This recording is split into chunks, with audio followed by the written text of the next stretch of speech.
There was forest all round for hundreds of kilometers. And there were no roads in the forest. There were only tracks. 2 tents stood in a clearing. 2 men were standing near the tents. The younger man, Manuel, was making coffee on a small stove. He looked up at the sky. "It's going to rain today," he said. "I know," replied Leon. "And the rain will turn the ground into mud.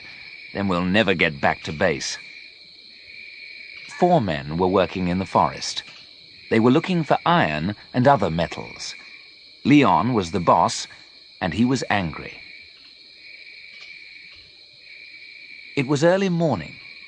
Leon and Manuel were ready to leave, but Joe and Pedro were out in the forest.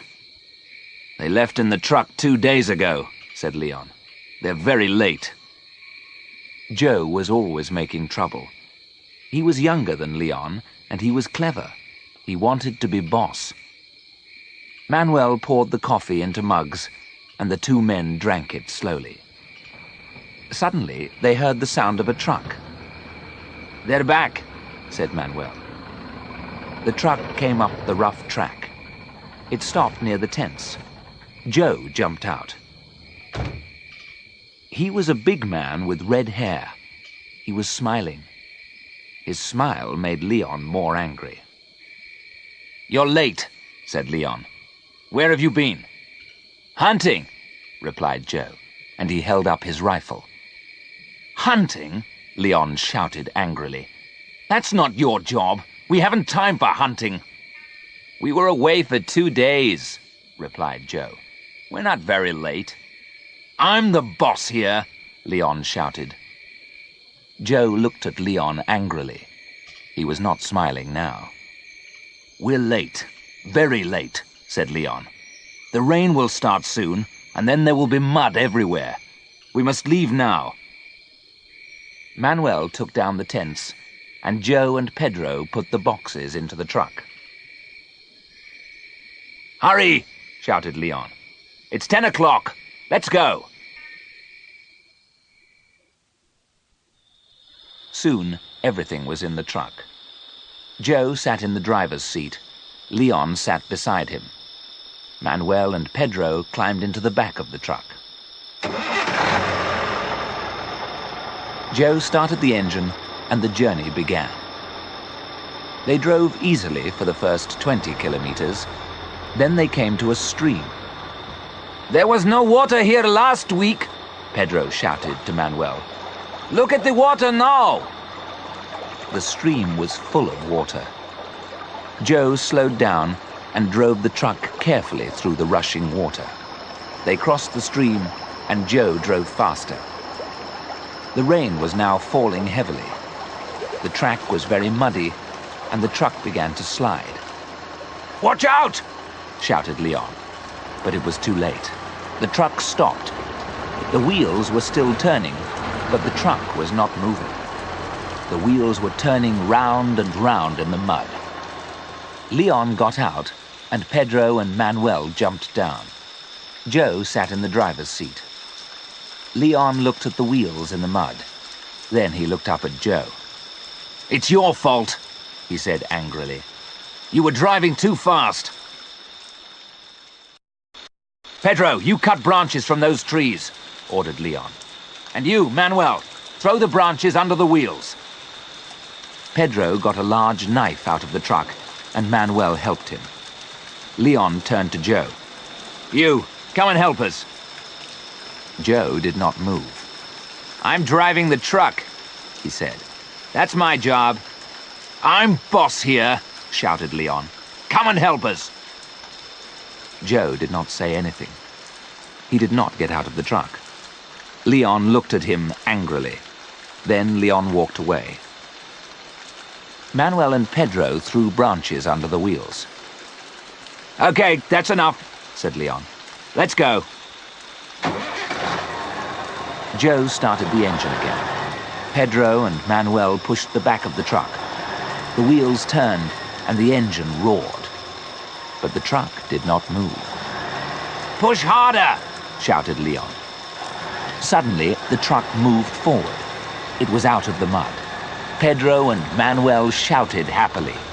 At that moment, a large branch flew up from under a wheel. It hit Leon's arm. He stepped back and fell in the mud. "Stop the truck!" shouted Manuel. "Leon's hurt!" "My arm. Let me see. It hurts. It's broken. I'll tie it up." "That's better, thanks. You're lucky it's your left arm."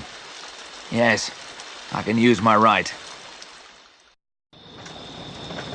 At midday, it was still raining heavily.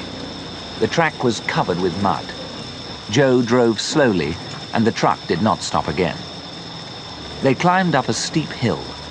On the other side, the track went down to a river. It was the biggest river in the forest. This was the last river between the men and their base. An old wooden bridge crossed over the river. They drove down towards the bridge. "Look!"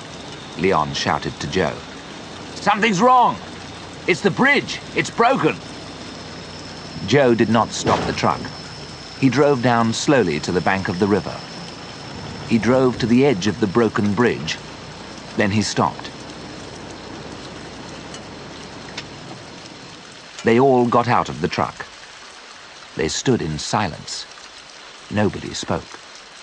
They looked at the broken bridge and at the rushing water. Pedro spoke first. "There is no way across the river now. How can we get back to base?" "We must get help," said Leon. "Pedro, you climb back up the hill. Take the radio with you and call base. Perhaps they'll hear you and send help." Manuel lifted the radio out of the truck and fixed it to Pedro's back. Joe stopped them. "It won't work," he said. "Why not?" asked Leon. "It isn't a strong radio," replied Joe. "We're too far away from the base. No one will hear us from this side of the river. We must cross the river by ourselves." "We can't," said Leon. "We must get help." "We can't get help from here," said Joe. "We must cross the river first. Then we can get help." "But how do we get across?" asked Leon. "It's too dangerous. Look at the water." The rain was still falling heavily, and the water was rising. "I have a plan," said Joe. Leon looked at Joe and smiled. "You're clever, Joe," Leon said. "You always have plans, but they never work." "Let's listen to Joe's plan," said Manuel. "We can use the boat," said Joe. Leon laughed. "Don't be stupid. The boat's too small for 4 people. And look at the rushing water. It will carry the boat away." "But we've got a rope," said Joe. "We can tie the rope to the boat. With luck, the water will carry the boat to the other side." "We can try it," said Pedro. "It won't work," said Leon. "It will work," said Joe. "Look, I'll show you." We tie a rope to this end of the bridge. Then we tie the rope to the boat and carry it up the river. 2 of us get into the boat and push it into the river. We paddle hard to get to the other side. We tie the rope to the other end of the bridge. 1 of us pulls the rope and brings the boat back.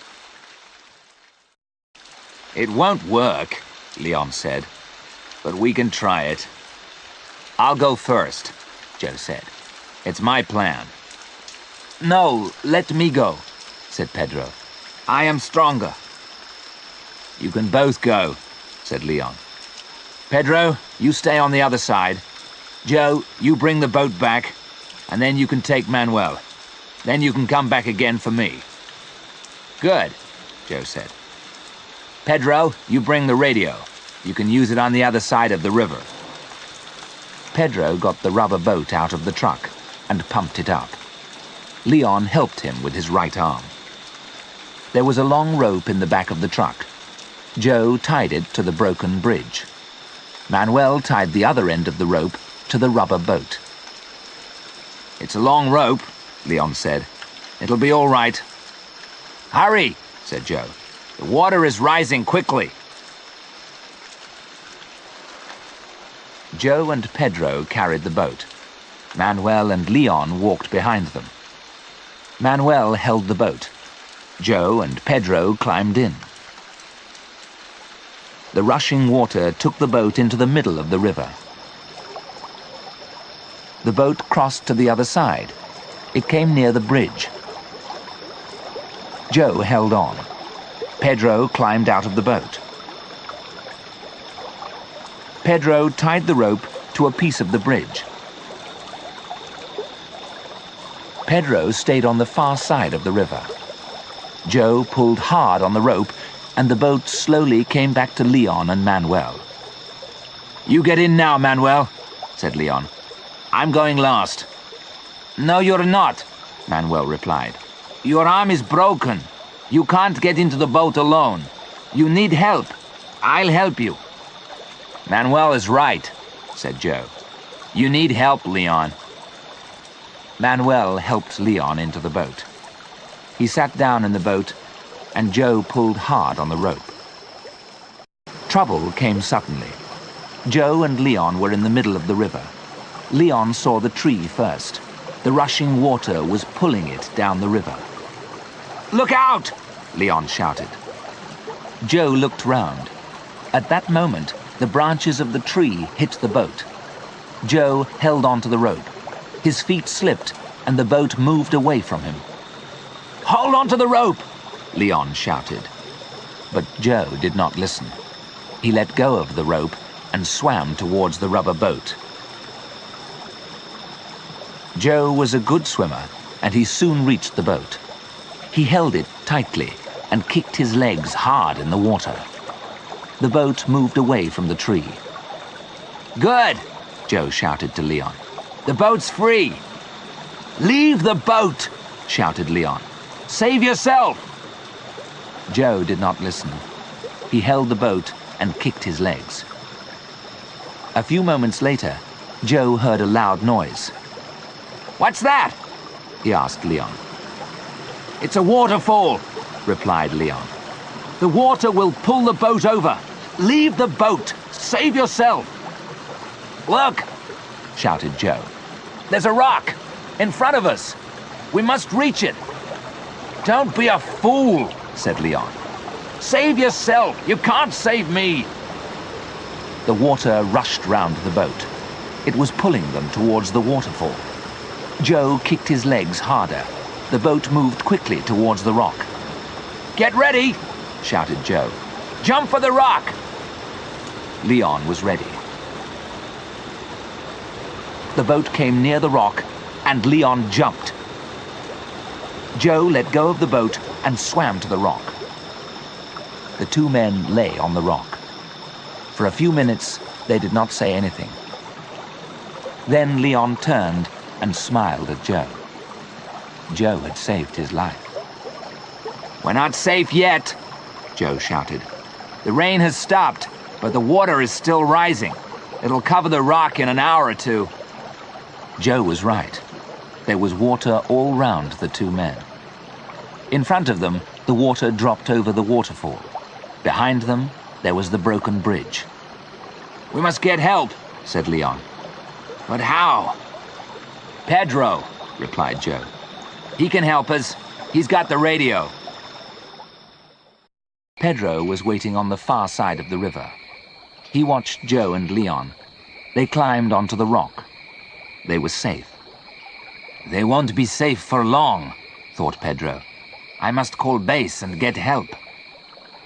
Pedro climbed up the hill behind him. He walked quickly for half an hour. At the top of the hill, he climbed onto a high rock. He took the radio off his back and pulled out the aerial. Pedro spoke into the radio. "PX-75 calling base. PX-75 calling base." He waited and listened. "PX-75 calling base. PX-75 calling base." There was no reply. PX-75 calling base. PX-75 calling base.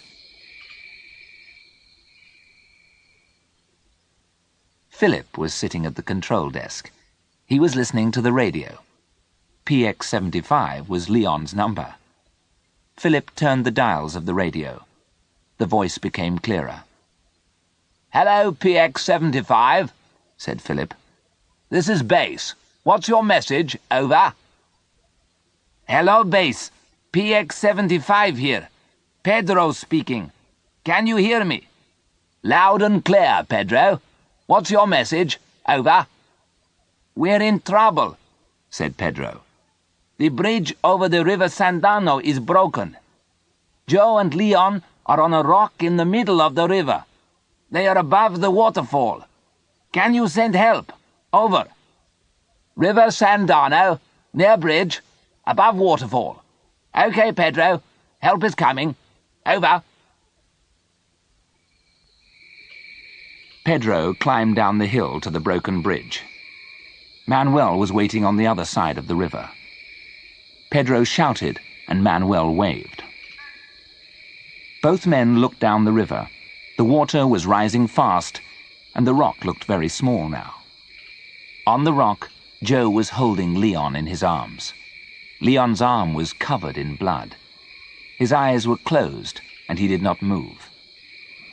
Then Joe heard the noise. A helicopter.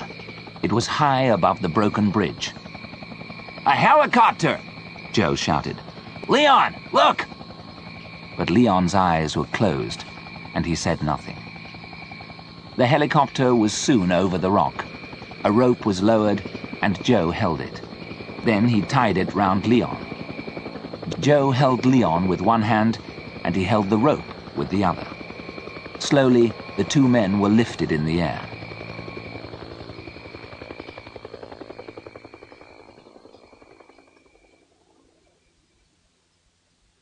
Leon woke up slowly. He was still half asleep. "Where am I?" he asked. Then he remembered the rock, and the helicopter, and Joe. "Joe!" he shouted out. "Where's Joe?" "Don't worry," said a voice. "I'm not dead yet." Leon opened his eyes fully and saw Joe. Joe was smiling. Pedro and Manuel were standing next to him. The four men were in a hut at base. Leon was lying in bed, and his arm was in plaster. "You'll feel better in a few days, Leon," said Joe. "I feel better now," said Leon. "But I need a drink." "Water?" asked Manuel. "No, not water," replied Leon. "I don't want to see water again, not for a long time." And they all laughed.